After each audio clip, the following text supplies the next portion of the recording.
on the next episode of Sips, Suds, and Smokes. Today's episode is about coffee, but it's from a single origin. And in this case, it's going to be the country of Ethiopia. Oh, the land of happy goats holds much of the early stories of coffee. Well, we'll get to hear all about that a little bit later. We have at least 4 coffees to chat about today. Yeah, we've got some really interesting coffees from the birthplace of coffee, which of course is Ethiopia. We've got 4 coffees, and they're going to highlight a little bit of the processing difference as well as regional differences in Ethiopian coffees. So we've got a wash Yirgacheffe. These coffees are all from the south of the country. A natural process Ethiopia Sidamo, a wash process Sidamo. Did I already say that? Maybe I did. And then a natural process Gudina, unusual name, but really fantastic coffee. We'll be right back after this break.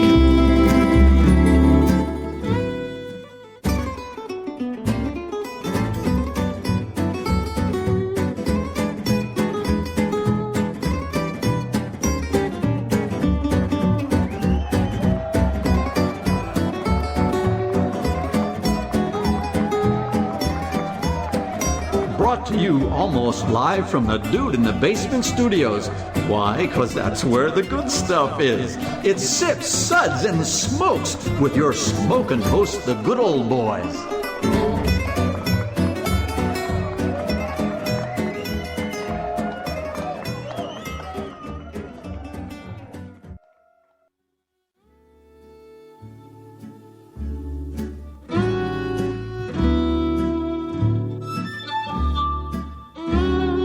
And now it's sippin' time.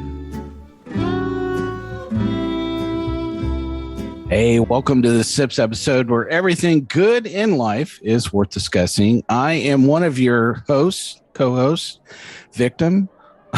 This is good old boy Mike.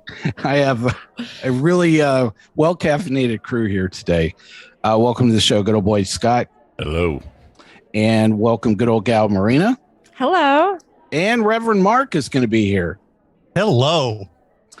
Well, our sip segments are all about wine, distilled spirits, tea, and coffee. Today's episode is about coffee, but it's from a single origin.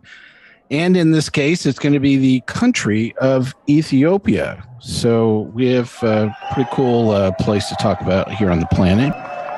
Oh, the land of happy goats holds much of the early stories of coffee. We'll get to hear all about that a little bit later.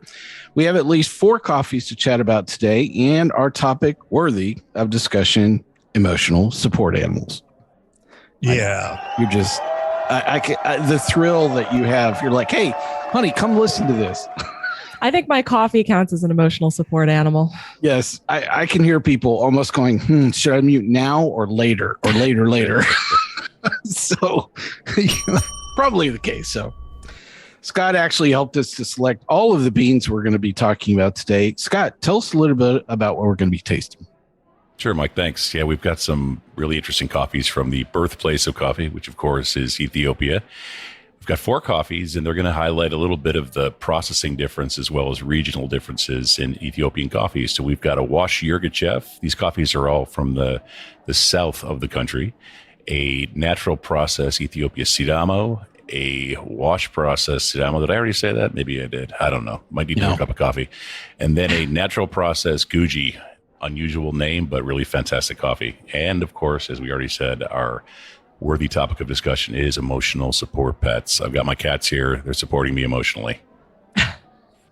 So if this is your first time with coffee or you're looking for some more basic education on coffee, you can always check out our Coffee 101 episode and our Coffee Journey episode. The lights go down in the city.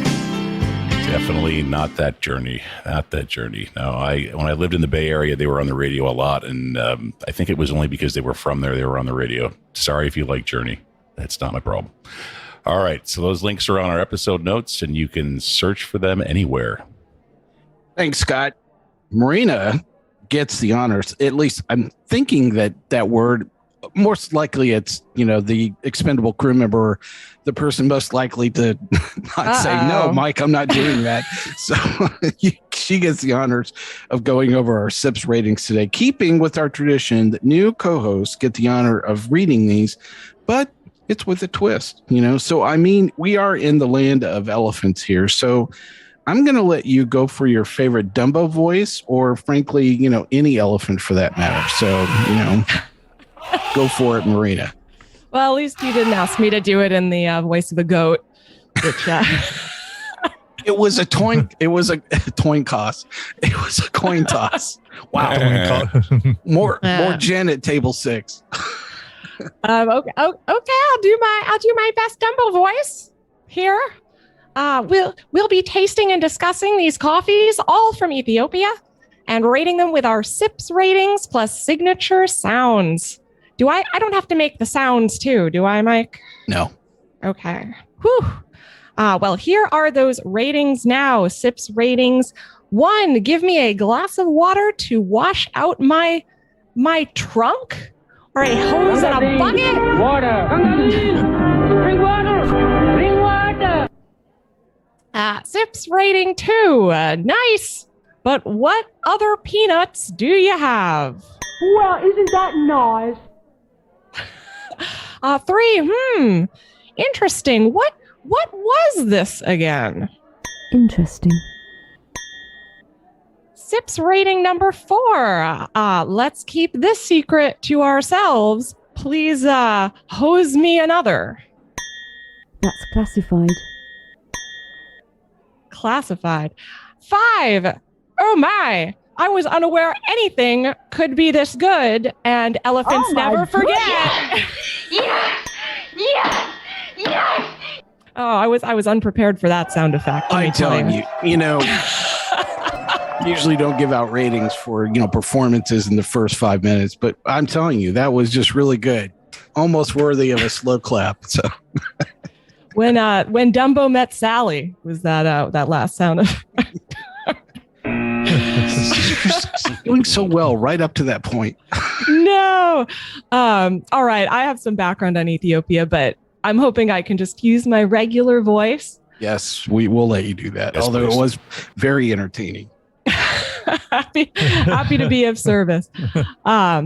So rumor has it that Ethiopian coffee was initially discovered around 850 AD by an Ethiopian goat herd named Kaldi. Kaldi noticed his goats acting unusually energetic after grazing on the coffee cherries, which led the goat herd to pick some for later. He took these beans to a local monastery where the monks supposedly cast them into the fire for fear of evil magic. Once they smelled the delightful roasted aroma, however, they took the beans out of the fire, ground them up, and brewed them in water. While Ethiopia is the essential birthplace of coffee, this legend, however, is more likely mythical than factual. Regardless of Ethiopian coffee's humble beginnings, it's time to see why Ethiopian coffee is worth a try. Now, each coffee-producing region of Ethiopia provides various growing conditions, with generally only 6 regions contributing the majority of the country's coffee. And 3 of them, Sidamo, Harar, and Yirgacheffe, are trademarked by the Ethiopian government, just like champagne. Let's learn a little more about them. Sidamo. The Sidamo region, or Sidama, the two are largely interchangeable, is located in Ethiopia's southern highlands at sky-high elevations between 4,900 and 7,200 feet. At these elevations, coffee beans are designated SHG, or strictly high-grown. Higher elevation means slower growth, and this longer growth period allows the beans to absorb more nutrients from the soil, which in turn results in a more complex flavor profile. Good Sidamos are vibrant and crisp, with sweet florals, citrus notes, and a nice clean aftertaste. Guji, and now I always love the term Guji because to me it sounds like juicy, and so when I think of Guji coffees, I think a lot of that juicy flavor. Guji used to be considered a sub-region of Sidamo until about 10 years ago, when it became recognized as a distinctive coffee-growing region with its own unique characteristics. Guji's heirloom coffee varietals are known for their strong, full-flavored beans. Aside from a tart acidity, coffee from this region features floral and dark chocolate tones. Yirgacheffe is another microregion of the larger Sidamo and produces some of the world's most well-known, well-loved, and unique coffees. Traditionally washed, these beans make the Earl Grey tea of the coffee world, intensely aromatic, elegant, floral, with fruity notes like berries and citrus. Harar The fourth growing region we're going to discuss is renowned as one of the oldest coffee producing regions. Harar coffee is still sorted and processed by hand to this day, mainly in the dry or natural style. The profile is striking, wine-like without being overly acidic, with a creamy full body and flavors like chocolate-covered blueberries. And it's really hard. I don't see a lot of Harar these days. Maybe Scott can explain why, as I'm not entirely sure. Yeah, it's interesting. I last time I was in Ethiopia was almost 20 years ago, and even then, the Harar coffees were super rare. That area of the country typically has very little rainfall and suffers from crop failures and drought and such. So the production gets smaller and smaller each year. So when you find the true Harars, they're super cool looking. The beans are kind of long, football shaped, and almost a little bit of a golden color before you roast them. But very rare, very expensive. Much of the coffee actually doesn't leave the region. It's exported from Ethiopia to the Middle East and other places. So in the U.S., we don't see as much as we used to, which is a bummer. Yeah, the only thing I've had that's similar to Harar is Yemen coffee, which is also very hard to find. It's also traditionally naturally processed. I think I spoke to an importer who described them being spread out on the rooftops in order to dry in the sun. And so if you get an opportunity to taste coffee from Yemen, that's going to be very similar to this kind of old school Harar Ethiopian, in my opinion. Scott's nodding, so he may or may Absolutely. not agree. I agree. Now, an invitation into an Ethiopian home is considered an incomplete invitation if it does not include coffee. Coffee is essential to Ethiopian hospitality culture. And many times an invitation is often unnecessary, and it's common for visitors to simply stop in when the aroma of coffee hits the air. Now, I have to admit that I have never attended an Ethiopian coffee ceremony, but if there is an Ethiopian restaurant where you are, and they offer a coffee ceremony, then it's definitely an experience worth checking out. I've been recommended to attend one of these for a while. It's where the beans are roasted in front of you on the fire, very traditionally ground in like a mortar and pestle type of device and brewed right in front of you. Coffee has been a long-standing heritage of Ethiopian culture, stood the test of time, and will remain for centuries to come. Regardless of your taste and style or preferred coffee preparation, you can rest assured that there will be an Ethiopian coffee to fit your vibe. Now, let's charge right into our first bean today, which is the washed Yirgacheffe. So, Scott, why don't you give us a little bit of background on this right here before break? Why did you pick the washed Yirgacheffe? Oh, sure. Okay. I picked the washed Yirgacheffe as they're probably the most, I would say, exotic or historically well-known coffees coming out of Ethiopia. Yirgacheffes are known for having flavors of black tea and citrus and florals. Hey, we'll be right back after this break. Hey, welcome back to Sips, Suds, and Smokes. On today's Sips episode, this is a coffee episode, and we're actually coffee, and we're talking about single origins, and our single origin of choice today is Ethiopia. We were just going through some background on Ethiopian coffees from Maryna, and Scott actually was giving us the background on the washed Yirgacheffe. I'll let you actually back up if you just want to. So I had asked you kind of why did you pick this one? Right. Sure, Mike. Yeah, I think if I look at all the classic archetypes of coffee and what each country might be famous for, Ethiopia Yirgacheffe has always been one of those exotic coffees, and they were a little bit rare and harder to find back in the early days with specialty in the 60s and 70s. But now Yirgacheffe is kind of the old stalwart, as are washed Sidamos. But this particular Yirgacheffe that I sent you guys is super floral. It has the classic notes of Yirgacheffe, which are black tea, believe it or not, and a kind of heady, perfumey note, and a lot of citrus, specifically like lemon kind of stuff in the background. So to me, this was like, okay, classic Yirgacheffe. Let's have the guys taste this one. Yeah. So my cupping notes are not even remotely close to some of those. So anyway, so I wrote down, let's see. Well, so I did get it was rather fruity, although the fruit that I was picking up on was blueberries. I thought it was had good balance about it. I really thought it was super squeaky clean. And we use that term. It just means it's just not leaving any aftertaste, kind of on the palate itself. Let's see. I wrote down a few of the things here. Low acid. It's a good, solid example. I thought, this is a region of coffee that when most people were first introduced to Ethiopia, this is like the gateway, variety, I think, or the gateway region of an Ethiopian that people are going to probably find most predominant. Lesser known fact, too, which is kind of cool, is that Yirgacheffes are actually considered Sidamo coffees.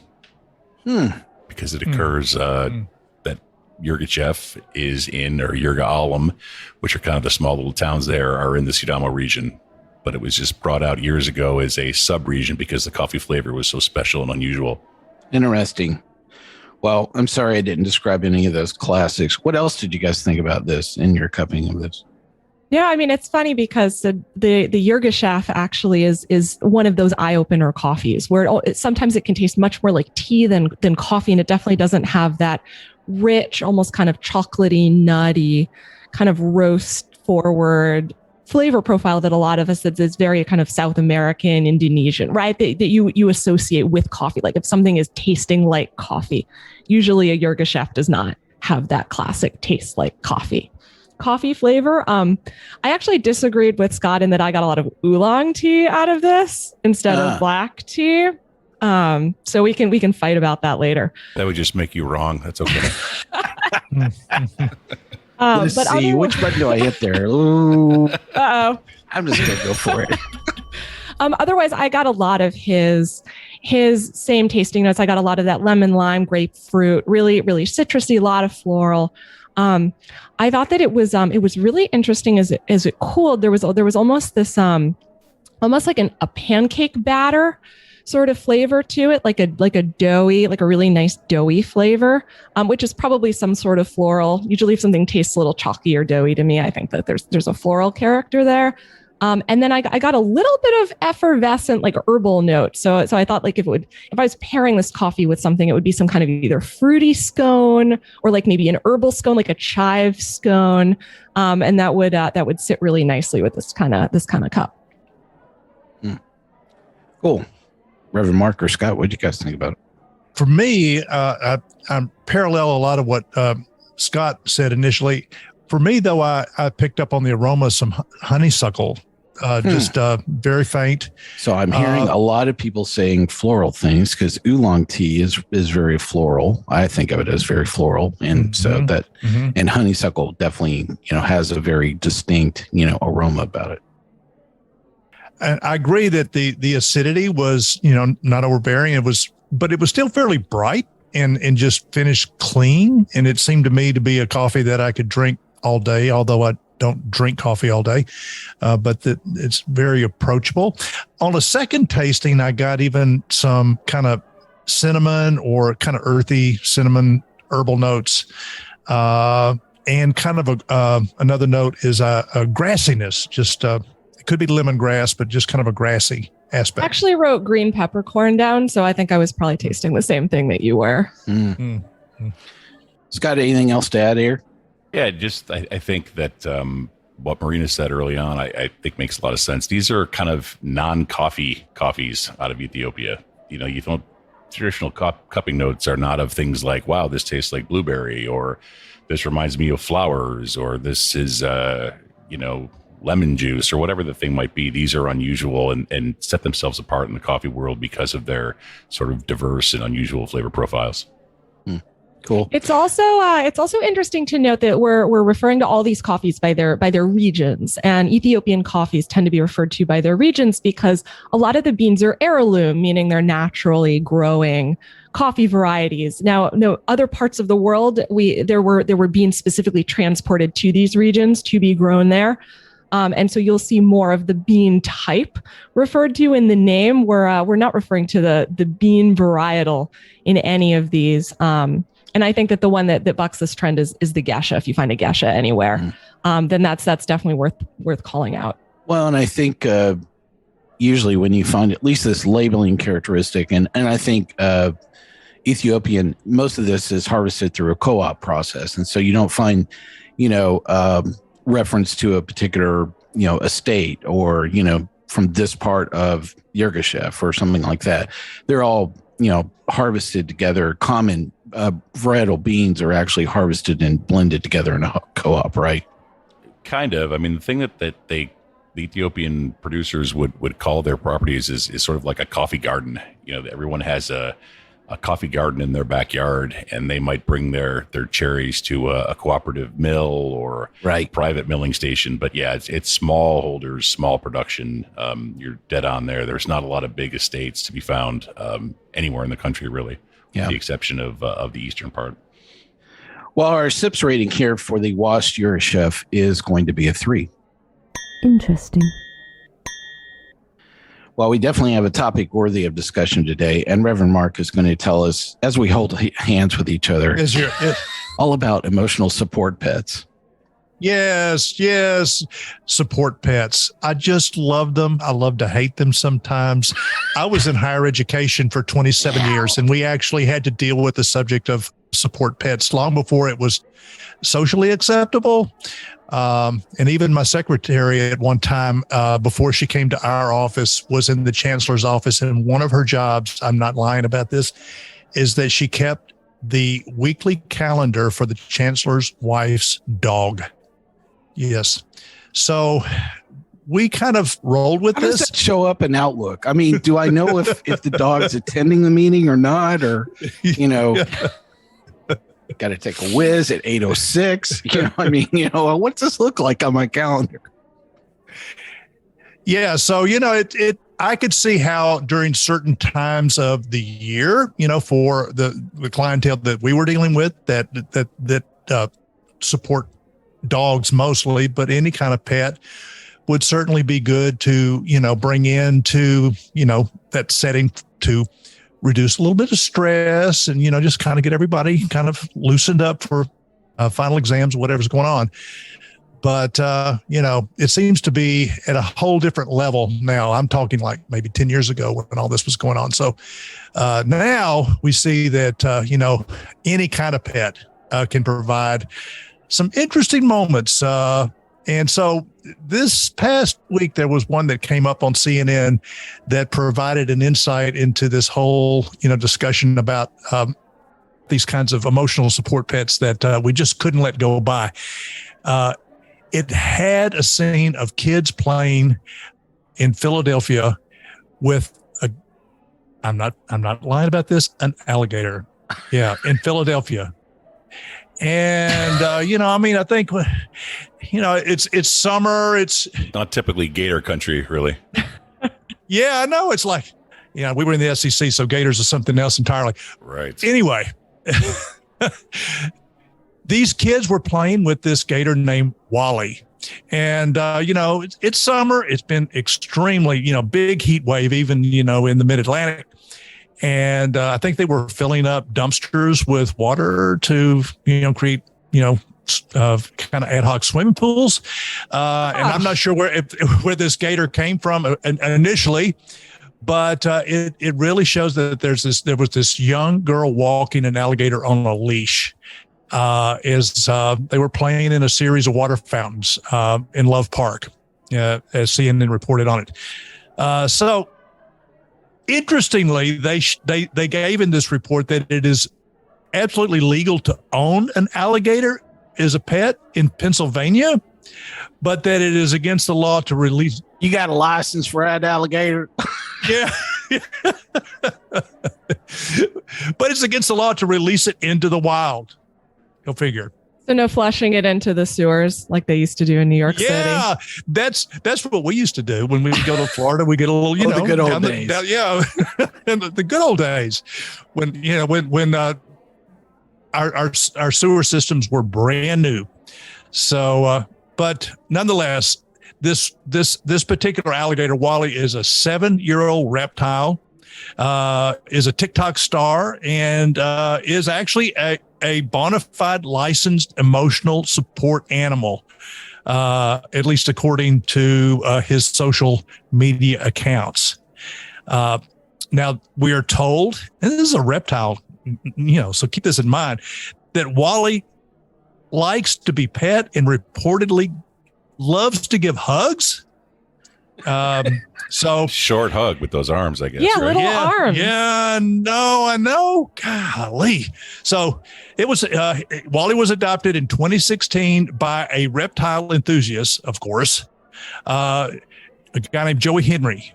And in the Philly Voice reported all this about Henny, who is sadly and was given some encouragement, obviously, and is certainly understanding why any kind of emotional support is so critical here. He's going undergoing cancer treatments, and has a GoFundMe page to help cover the care for Wally and other scary critters as he looks to Scary or scaly? Is that what it says on the other scary critters?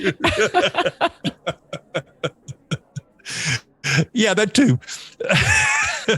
So anyway, we believe that Wally is a hopeful contestant in America's favorite pet, Animal Kingdom, an online competition for pets. Like we had needed one more thing to be competitive on the planet.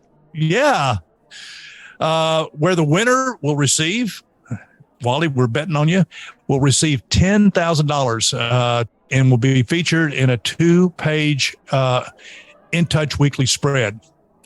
Wally's TikTok account. Like a calendar girl spread. Like, yeah. like you just pull out the centerfold and there's lounging alligator. Does Wally have headshots available? Yes. Maybe we should have him on. Now. I used to, as a kid in Florida, I used to go to this restaurant called Big Al's, and their specialty was fried alligator. So I'm feeling really bad now. You ate Wally. I mean, Tasted maybe a they lot were like chicken. I worth got to be honest with you. You know, who knows? Those and gators Wally. could have been big, big time, but you had them for lunch. I know. They were. It was good. I mean, Yeah, I've had andouille made with gator, so there you go. Well, yeah. It's all the continuity of the theme we have, where we've been picking on all these interesting things in Philly. So first off, it was that they actually greased up all the light poles, and we're like, who's the guy that came up with that, that plan of going, you know what, to keep people from not climbing up the light poles when they, win a professional football game or basketball game or whatever. Let's just put some grease on the light poles. Who's the guy that takes it off the light poles? That's the guy I want to talk to. And we really did have this. It was a real story where the way that they dealt with having swimming pools in Philadelphia is that they would actually take a dumpster and put it right on the street and line it with plastic and fill it with water. And that's how they have swimming pools in Philly. Can't you do that in your truck bed? Isn't that a thing these days? Well, that's only in Kentucky. See, this is Philly. That's a completely different process, Yeah. So in Kentucky, it's called a mobile pool. Oh, yeah. Yeah. You can pull your trailer or your fifth wheel, RV, or you can just hang out with your friends in the truck, So, but yeah, I mean, the thing that was getting me with this story is it's like weird. Where do you start with, that discussion of going, hey, mom, so listen, I want to have an emotional support pet. First off, I mean, just the front end of that question is just, it's like, where do you go from there? But when it's like, I want a pet alligator. Hey, so we're going to, double your dosage. I mean, it's like, where do you go from there? Maybe your doctor just writes a prescription for an alligator, just you just go down to the pharmacy and pick it up. Yeah, we're definitely going to double your dosage, right? For sure. But the thing is why would you have like a competition for an emotional support pet? My gator actually cares for me better than your cat. How do you judge such a thing? It's like, what kind of criteria do you go through? Maybe it's just like a beauty pageant type of pet show off competition. I don't know if I can get through anything that wants to hug me with tiny hands. I'm sorry, but I actually want to hug an alligator. I want to know what that experience is like. Like, is it like cool to the touch? Like, is it, like, what does it feel like? Yeah, I had a pet iguana when I was a teenager, and they're kind of hard to warm up to. But I loved him. I loved to carry him around on my shoulder. He's great companion at parties. But yeah. But anyway, I'm gonna give Wally a chance here, and I encourage everyone to check out the videos, TikTok, and go to YouTube. And we promise you, this story about Wally is not a complete crock. I don't think so. I can hear him going, Banned once again. yeah, that's exactly what happened out of that. I'm sorry. I mean, back when I was young, we only had imaginary friends. We didn't actually have pets that followed us around. Do you think an imaginary friend could actually be an emotional support imaginary friend? I mean, do you have to get them a ticket to go on the plane with you? That would get expensive really fast. What if you had more than one imaginary friend? Do you have to have multiple licenses? I mean, where does it go from here? I'm not really quite sure. Boy, I bet an alligator though could shuffle under a whole row of airplane seats in a hurry. Boy, that would be fun to watch. Yeah, and just when you thought it was just going to be okay to fly again. Yeah, right when you just gotten over snakes on planes. For sure. Didn't they used to make fancy luggage out of alligators? Isn't this just like the next iteration of alligator on a plane? What, you're saying that the luggage now has a TikTok account? Yeah, Probably. This is when it all starts to fall apart, isn't it? You were wondering when the apocalypse is coming. This is it right here. When you actually have an emotional support pet that's an alligator, this is when it all falls apart. Well, we are going to talk about coffee some more in our next segment. And after we come back from this break, we're actually going to move to the Sidamo region. And we actually have two different processing methods. We're going to talk about the natural and the wash that we have, and maybe in kind of an integrated conversation, because there were some stark differences between them. And I look forward to us talking about that right after this break. Hey, welcome back to Sip, Suds, and Smokes. On today's Sips episode, we're actually talking about coffee from a single origin. In this case, we're actually talking about coffees from Ethiopia. And we just had a fun discussion of our topic-worthy discussion, emotional support pets as an alligator. And Maryna just asked me before we hop back on, do we actually have listeners in Philly? Well, probably not now. But hey, we didn't even talk about sports. Yeah, for sure. Imagine that could be a long topic. Well, I do want us to get to talk about the coffees from Sidamo. Scott, so you actually picked two different, processing. The natural Sidamo is the next one we wanted to go through. Yeah, just the basic for our listeners, the basic differences are natural processed coffees that the cherry itself is allowed to dry on the coffee bean once harvested. And what's become kind of the way of drying these coffees in Ethiopia is there's raised drying beds, like big tables that have sort of a chicken wire and tarp on them, and you're allowing some air to get up from underneath. And over a period of 5 to 7 days, maybe weather dependent, that cherry shrinks down and dries onto the coffee bean, which imparts some of that amazing fruit flavor reminiscent of black cherry or Bing cherries, that kind of deal. And then wash coffees, you're removing the pulp and doing a process called fermentation. No yeast added typically, but the exterior of the coffee bean, once you take off that fruit, is kind of slimy and sticky. And the fermentation process over a period of, let's say, 24 to 36 hours, coffee sits in a tank, and that mucilage, the coffee honey on the outside of the bean, is magically transformed to becoming much looser. And then the coffee is washed again, washing off all that sticky coating. And then the coffee is dried in parchment, which means without its cherry, in the sun on those same kind of raised drying tables. So that's, a broad sense of the two processes. And in the cup, the wash coffees, as you'd expect, wouldn't have that same degree of cherry and red or black fruit as the naturals do. Typically more lemony, citrusy, that kind of thing. Exactly. So that's the the processing differences of those two guys. I will chime in and say that I've noticed that within the coffee professional world, there's some amount of disdain for naturals. I think that they've become more. Oh my gosh. They've definitely become Scandal. more prominent. It is. It's like coffee scandal. I think it sucks. I think that sucks. I think it sucks. I mean, I'm a fan of the naturals, but a few years ago there was kind of a big kind of scary discussion around coffee that tastes more like a processing method than the beans itself or the region that it's grown in. That processing method can sometimes like cover up the taste of the bean or cover up quality issues. And of course there are sort of farmer level issues as well about how we support farmers and different processing methods.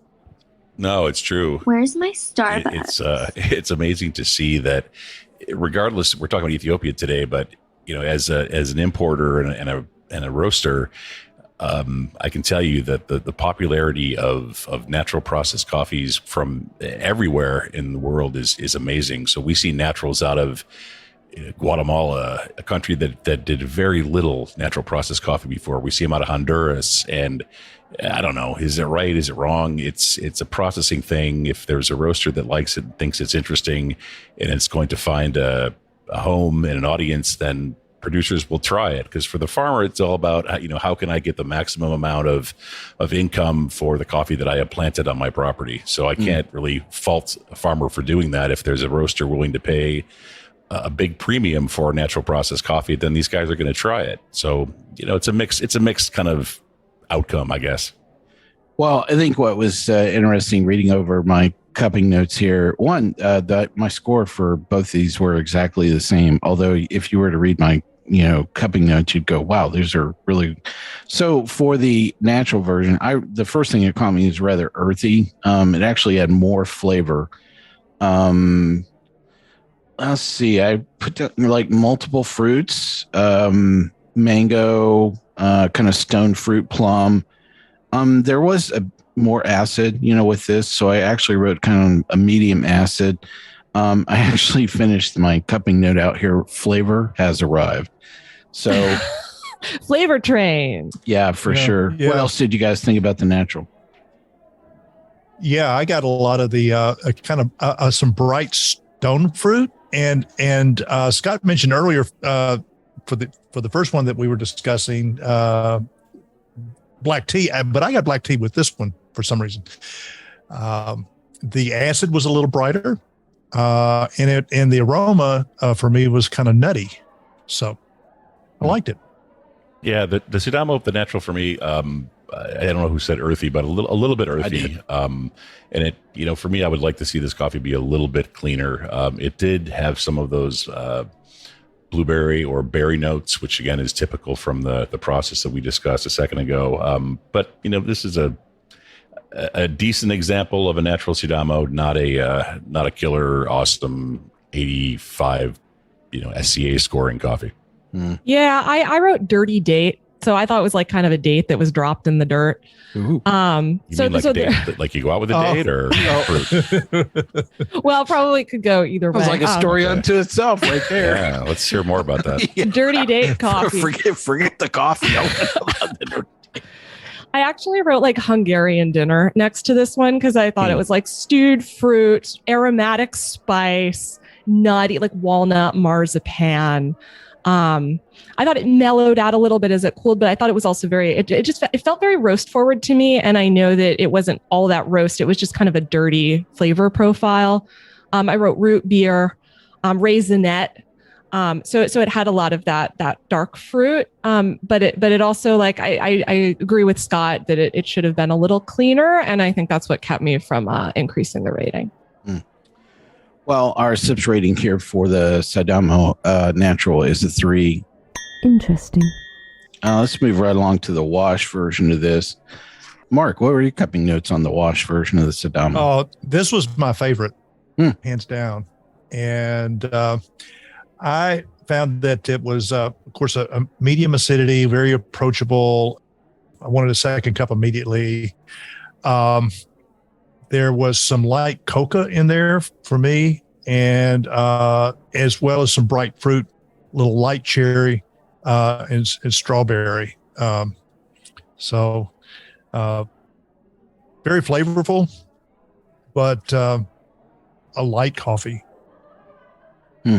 Maryna, I think this was one of your favorites of the flight too, wasn't it? Oh my gosh, this was the one. You can always tell when you're tasting coffees or cupping coffees. There's always that one cup that you keep going back to. So like the coffee level just kind of drops down. And this, I found that when I was comparing them all, this was the one I kept going back to. I thought it was heavy jasmine, really aromatic. I actually wrote Holy Jasmine, Batman. Nice and creamy hint of, I got like a squeeze of lemon. I got like an oat milk type of creaminess. I got like a sugar crystal type of sweetness. Like I dumped some sugar in there and stirred it around. Fruit, mango, light fruit, kind of tropical. And still that nice creamy body. So this one was my absolute favorite. And I would be drinking this every day, nonstop. Scott, send us some more. Yeah. Sure. I like this one too. I mean, citrusy, lemony, juicy, very clean. Lot of those high notes that I really like. This is a great Ethiopia Sidamo for sure. Yeah, it was definitely, like I mentioned earlier, my favorite of the flight. The one thing I would add to this was I actually wrote down 0 fruit. So, I know Reverend Mark said he picked up on some strawberries, but that was probably one of the intensity of the flavor, as well as, the absence of any fruit. You didn't get any fruit? I wrote down 0 fruit. When I said 0 fruit, I mean 0 fruit. You know that lemons and limes are fruits, right? Yes, I know that. I'm just checking. I know. I'm trainable. Anyway, listen, we have a great rating for this. Our SIPS rating here for the Sidamo wash is going to be a 4. Should definitely check that out for sure. Well, our last coffee that we have here in our lineup is the Natural Guji. Scott, why don't you tell us a little bit about this? Yeah, as we mentioned, the region is obviously it's always been there, but it's been marketed as such in the last, say, decade. And Gujis are you don't see very many washed Guji coffees. It's just been known for that, the natural process coffees. And what I always look for in these sort of, if you think about the wine world, there's always a tell that sommeliers discuss is, what's the tell that I would know what this particular wine is? Well, the tell in this coffee is it has a bit of eucalyptus in the background. So there's this kind of eucalyptus note with florals, with a lot of berry complexity. And this one has that. I think it's a super cool coffee. For me, the natural process coffees that have, more balance and other things going on than just being a fruit bomb are the ones worth pursuing. And I think this is an example of a pretty good one for a Guji Natural.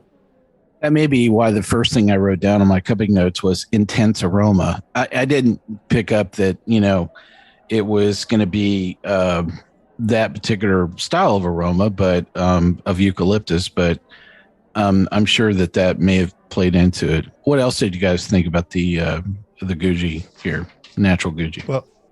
Well, for me, and this was one that I roasted too, and I think I roasted it a little high, kind of a city roast. So the aroma, just because of what I did with roasting with the air roaster, was that it was kind of a earthy baker's chocolate kind of coming off.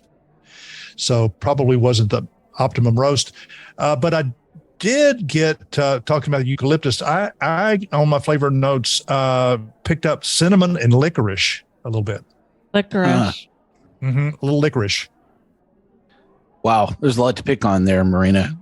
So did we say anything remotely close to each other? No, I think so. I mean, I love the eucalyptus note, and I did not write that down. But now I want to go back and brew it again and really hunt for I totally that. want to go back and cup this again. Yeah, because it's definitely one of those flavors that you don't expect out of coffee.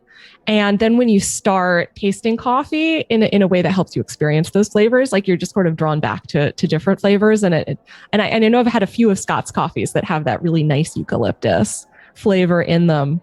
And it's always like a really nice surprise when I taste that, especially in a darker roast. You think that type of flavor would come out in a lighter roast. Yeah, this was one of the beans in our flight here that I don't recall that I've actually had a natural Guji before. So that was nice for me to have something that it was kind of new and novel and different. So there were some other things I wrote down here. A really good balance. I did like it had a very good, clean finish to it. There was definitely a lot more sugars, I thought coming through on this. And the fruit I picked up actually was mango, was what I wrote down again. It's a kissing cousin of eucalyptus. Sure. Closely related. So, anyway. I wrote blueberry, blackberry, blackcurrant, and I thought that it had a nice brown sugar, almost like a maple candy type of sweetness. There was just something really rich about it. Well, I like the fact that none of us said the same thing. So it's a cornucopia of coffee. There's a lot going on in this cup. I will tell you that we did like it. Our sips rating for the natural Guji is going to be a 4 as well. That's classified. Well, so there's a good overview of some coffees from this origin of Ethiopia. Hopefully you learned something, here. Well, it was really kind of cool to sit down and actually go through a full flight, because it seems like, I will sit down and I'll have like 4 coffees from the same region and they're different crops or something else. But I think having this variety all at once, I really loved. How'd you guys like the flight? Send some more. I'm a little biased because I selected it all. So I thought it was brilliant, personally. No, I mean, Ethiopia is an amazing country. We talked about this early on, all the history and being the birthplace of coffee. You can find some really interesting and unusual coffees there. I think almost more than any place else. I mean, these coffees you can tell they're related, but they're super different and showcase how special the country is as a producing country. This was just a great opportunity. I mean, I'm an enthusiast and a home roaster, but still nonetheless a novice. And say that with all due respect to everything I've been learning today, but this has been a really good way for me. It has been a good way for me to kind of have parallel tastings of natural and washed, and to kind of understand, to dig a little deeper into what those differences are. So yeah, it's been a great journey. It is, it's funny. You think about South and Central American coffees, and you think about Indonesian coffees, and African coffees are just like, they're a little more adventurous. Like the flavor profiles can be a little wild. And especially if you like darker roasts, then I think you see a lot of African coffees very lightly roasted. So I think that as a dark roast lover, like don't write off the Africans, because they really can bring a lot of the flavor profile that you like, and they can definitely stand up to whatever brew method you want them to stand up to. And they don't have to sort of live in that, oh, I don't love light roasts, give me something like really rich. Like these coffees can stand next to anything else. Well, there's definitely a lot of great coffee that'll be available from Ethiopia. Maybe look out for the 4 that we talked about here. There's definitely some more, a lot more coffees. This is not the end of Ethiopian This is coffee. just the very tip of the the iceberg, so to speak. So it's a great region. You should definitely explore all of the wide variety of things that you'll have available from Ethiopia. Well, I want to thank my co-host for joining me for this conversation on this origin for Ethiopia today. Good old boy, Scott. Thanks. Keep on roasting in the free world. Oh, wow. I like that. Good old gal, Maryna. Thanks for joining us. Yeah, thank you for having me. If you're interested in trying more great coffees, you can find my company Beanbox at beanbox.com or on the shelves at select Walmarts across the country. Cool.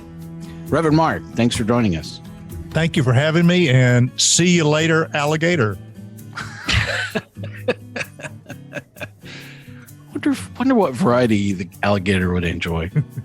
Hey, this is Good Boy Mike asking you, come back, join us for another exciting episode, and I will ask you to keep on sipping.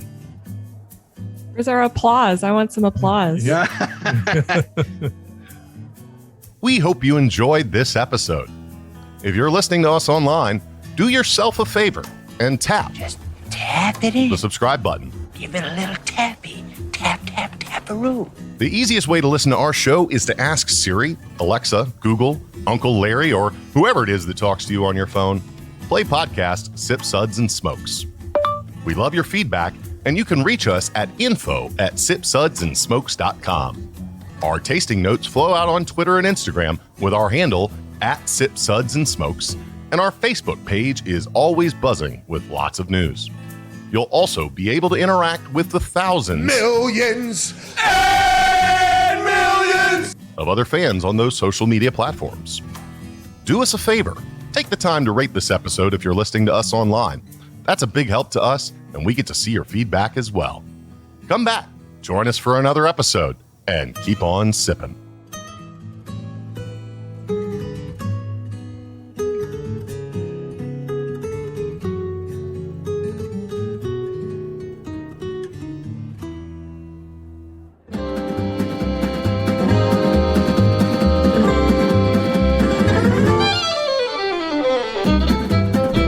This has been a One Tan Hand production of Sip Suds and Smokes, a program devoted to the appreciation of some of the finer slices of life. From the Dude in the Basement Studios, your hosts, the Good Old Boys, will see you all next time.